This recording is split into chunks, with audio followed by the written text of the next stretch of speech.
আসসালামু আলাইকুম বন্ধুরা, সবাই কেমন আছো? তো আজকে আমি করব কেক করার জন্য আমি সুজি নিয়ে নিয়েছি।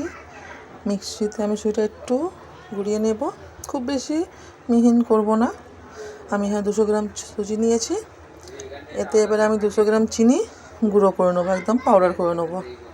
তো এখানে আমি কেকের জন্য ডিম ছাড়া, ডিম দেব না, বেকিং পাউডার, বেকিং সোডা, দই কিছুই দেব না। নর্মালি ঘরে কিছু জিনিস আছে, তার দিয়ে আমি কেক তৈরি করব। তো দেখো এখানে চিনিটা গুঁড়ো করে নিয়েছি। চিনিটা ভালো করে গুঁড়ো করে নিয়ে ওতে আমি 100 গ্রাম ময়দা দেবো। 200 সুজি, 200 চিনি, 100 ময়দা। তার মধ্যে 100 রান্নার তেল দেবো, সাদা তেল দেবো। 100 গ্রাম সাদা তেল দিয়ে দেবো, দিয়ে ভালো করে আমি হাত দিয়ে মাখিয়ে নেবো। এগুলো সব কটাকে একসঙ্গে ভালো করে মিশিয়ে নেবো। দেখুন ভালো করে হাত দিয়ে আমি মিশিয়ে নিচ্ছি।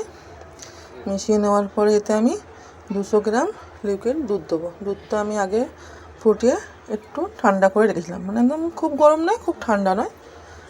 দিয়ে এবার আমি ভালো করে মিক্স করে নেবো। দেখুন মিক্স করে নিয়ে আমি 15 মিনিট রেস্টে রেখে দেবো।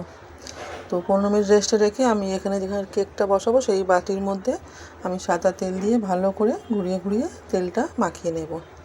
দিয়ে এখানে বাটার পেপার দেবেন। তো যেহেতু বাটার পেপার নেই আমার কাছে, আমি একটা প্লেন খাতার পিসটা দিয়ে দিলাম। দিয়ে এখানে আমি বালিটা গরম করতে দিয়ে দেবো। বালিটা গরম করতে দিয়ে একটা স্ট্যান্ড দিয়ে দেবো, দিয়ে বালিটা গরম করতে দিয়ে দেবো। এদিকে বালি গরম হবে, এদিকে আমার 15 মিনিট পরে ব্যাটারটা দেখি। দেখুন ব্যাটারটা একদম গাঢ় হয়ে গেছে, দেখতেই পাচ্ছেন।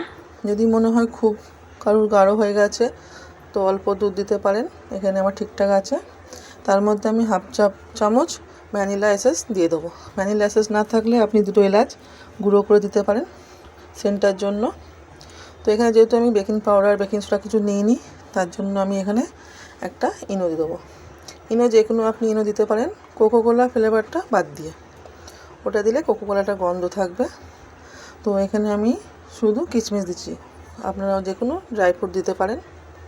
কিশমিশটা দিয়ে এবার ব্যাটারটাকে আমি পাত্রের মধ্যে ঢেলে নেবো। দেখুন ভালো করে ঢেলে নেবো। নিয়ে এবার আমি একটা ঢাকা দিয়ে দেবো। আগে এটা বসিয়ে তারপর একটা ঢাকা দেবো, তার উপরে একটা ঢাকা দেবো আমি, যাতে জল ঘামে জলটা না পড়ে। তো এখানে থালাটা আমার ছোটো হয়ে গেছে, সাইড দিয়ে পুরো ফাঁকা, যার জন্য আমি এটা সিলিভারের বোল চাপা দেবো। তো দেখুন বোল চাপা দিয়েছিলাম।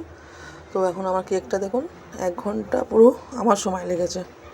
মাঝে মাঝে আপনারা দেখতে পারেন, যেহেতু আমার একটু সমস্যা হয়েছে, আমি ইন্ডাকশানে করছিলাম, ইন্ডাকশানে হয়নি, তার জন্য আবার আমি গ্যাসের চুলায় করেছি। 1 ঘন্টা পরে কেকটা দেখুন আমার খুব সুন্দরভাবে হয়ে গেছে। কেকটা খুব টেস্টি, খুব সুন্দর হয়েছিল খেতে। আপনারা অবশ্যই বানিয়ে দেখবেন একবার কেমন হয়। তো কেকটা একটু আমার এদিক এদিক করার জন্য আঁচটা একটু জোরে হয়ে গেছিলো বলে কেকটা একটু আমার নিচের দিকে পুড়ে গেছে। দেখুন অল্প কেকটা পুড়ে গেছিলো। তো কেকটা খুব সুন্দর টেস্টি হয়েছে। অবশ্যই আপনারা একবার করে খেয়ে দেখবেন কেমন হয়, কমেন্টে অবশ্যই জানাবেন। তো আজকের জন্য টাটা।